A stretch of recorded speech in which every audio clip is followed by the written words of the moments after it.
The goal, again, is to educate our clients how these design parameters work and to really give them an additional level of understanding of what they would actually be buying.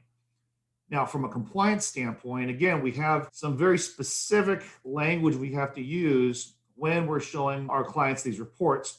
The report basically generates a hypothetical synthetic asset. Again, it is not a life insurance policy, it is not an IUL, it is none of those things. It is a hypothetical, fictitious, made up synthetic asset or synthetic investment that just so happens to have certain design parameters that are similar to some of the design parameters that exist in real world products like IULs.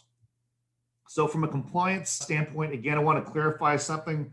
What we've created with this hypothetical synthetic asset is a proxy for an IUL, not an actual IUL. What that means when we say it's a proxy for an IUL, we thought we would use this as an analogy. I think this is a really great analogy. Let's say, for example, you wanted to study the sun and the behaviors of the sun. Let's say you wanted to study the electromagnetic field around the sun. Let's say you wanted to study the solar wind that exists around the sun. It'd be pretty difficult to get in a rocket ship and travel to the sun, land on the sun, take a little scoop of the sun, put it in a Ziploc bag, and travel back to Earth and study it. It'd be impossible to do that. What would be possible is to create a proxy for the sun in a laboratory. In other words, to create some sort of really hot plasma substance that had similar properties to the sun. And it's kind of ironic because as we came up with that analogy, we did a little research and found out that a lab did exactly this at the University of Wisconsin-Madison. They actually built what they call the Big Red Ball. And it's essentially a laboratory proxy for the sun. And that is how they are studying the solar wind that exists around the sun, as well as the electromagnetic fields, et cetera, et cetera. So again, what they've done in the lab, they've created a proxy for the sun or a lab created solar plasma that is very similar to the sun, behaves similar to the sun. They study that, and then that gives them insights about the sun's behavior.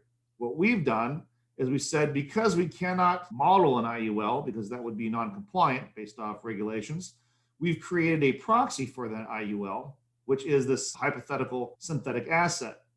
We study this hypothetical synthetic asset, and then the findings by studying that hypothetical synthetic asset creates what we call our breadbox report. The breadbox report is a third-party independent report that delivers some insights about how an IUL design behaves under a very different set of circumstances. Again, good, bad, and ugly. When the market's up, when the market's down, with index volatility, et cetera, et cetera. So that is how we position this product. Its roots are in education. So I'll read this little disclaimer here. So this is a hypothetical synthetic asset modeled using actual historical returns of the S&P 500, whose charges, fees, and crediting methods have similar characteristics as an IUL.